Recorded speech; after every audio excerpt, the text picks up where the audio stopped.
Hi there, Steve McGee, back in Parliament for 2024, and it's our first week of Parliament this year. And it's been quite an interesting week with what's happened during the course of this week. Today's Thursday, the last sitting day, the 8th of February.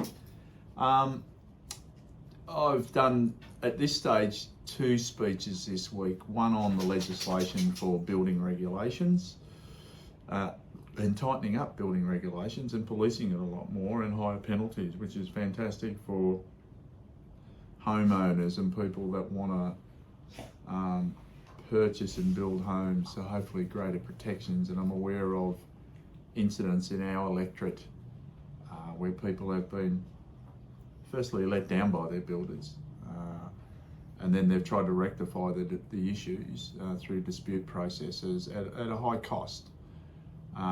And not necessarily getting the outcomes that they deserve. And this regulation, this new legislation, comes out of the situation where the Porter Davis Group folded last year and left many homeowners stranded and out of money and out of pocket. Their life savings going into it. And this is about guaranteeing insurance that covers those sorts of things. So, important legislation. Did a member statement on a bit of a wrap up of what's happened since the start of the year in Melton, some of the functions and events that have been going on. And there's plenty of things to do on a weekly basis, and most weekends there's some sort of event, festival, or sporting event or community event that's happening. So keep your eyes out for upcoming events. There's a lot happening in the first half of the year, and we'll get to as many as we possibly can, and we'll promote as many as we possibly can. So get out and about in sunny old Melton. It's fantastic. And the other bit of legislation that I'm going to talk on this week, later today, if I get the opportunities, to talk about Services Victoria app, and there's legislation around that, and trying to improve our digital services on an app that people can access things, and hopefully through that get greater benefits and cheaper products to some degree of what our services through government services can provide to the general community. So that debate's going on in Parliament now. Some of the other things that have happened around Parliament this week is that we had Basketball Victoria in here with all of their 4 sides that won last week in Ballarat. There was a competition last week in Ballarat, a national competition. And I have to say all the 4 Victorian sides, the males, the women's, the All Abilities teams, they all won, and they came in during the week with their trophies and their cups and brought in some of their players, and it was fantastic to see them, and what a great achievement. For the first time, Basketball Victoria won all 4 comps. It just goes to show, again, Victoria's ahead of everything in sport, and will continue to do so, and great for those young sports people in their achievements. It's fantastic.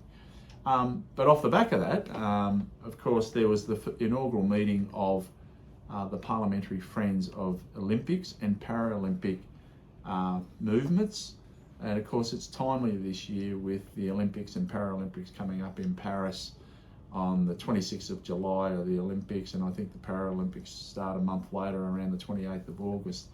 So really good and there will be an event come up in Parliament that those Olympians that are going to represent our country will be coming into Parliament in the next couple of weeks. So it would be great to give them a bit of support, knowing that they're going over to represent their sport, but also to represent Victoria if they're from Victoria, but also Australia, and they'll do very well, as we've always done well at both the Olympics and the Paralympics, and it's fantastic to see them, and it'll be great to catch up with them in the next few weeks.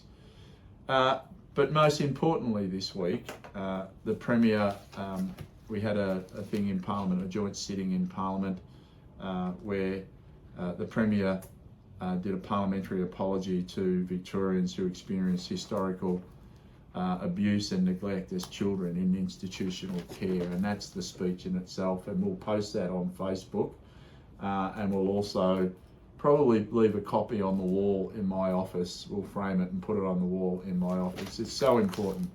90,000 children were affected from the early 1900s, 1920 through to 1990, can you believe it? in 1990 we were still taking kids away from their families and institutionalising them and punishing them and harming them seriously. And we had over 200 of those affected. Can't call them children now because they're adults, and some of them elderly people, and seriously affected by that. But the apology was an amazing speech by the Premier. I think warmly taken on by all that were in attendance today and the ones that may have seen it on live stream or watched it on the TV. Really important apology, but that's not where it ends. We need to support these people as much as we possibly can, given the heartache and the trauma that they've been through their life and what they continue to go through, and that some of that's flowed on to their current families and family members. So really important event in Parliament today, and I was pleased to say that I was there and witnessed it and had a good chat with a number of those affected people. And we do have some people that came in today from Melton, and I will catch up with them back in the electoral office and try and hear their stories, but also see whether there's anything that I can do to support them, and I'm happy to do so. Back in Melton tomorrow, and I am going down to Western Health Sunshine tomorrow to have a look at the new mental health facility and beds, additional beds there, I think 52 beds, which services the Melton area, and no doubt some of our people from our community will utilise those services. So I'm going down there tomorrow afternoon to have a good look around to see what that service provides, and I know they provide a great service, but I want to have a look at it firsthand. So back in town tomorrow, back in Melton, see people out and about tomorrow and over the weekend, and then in Melton next week also, and getting back into things, and we'll see you soon. Bye.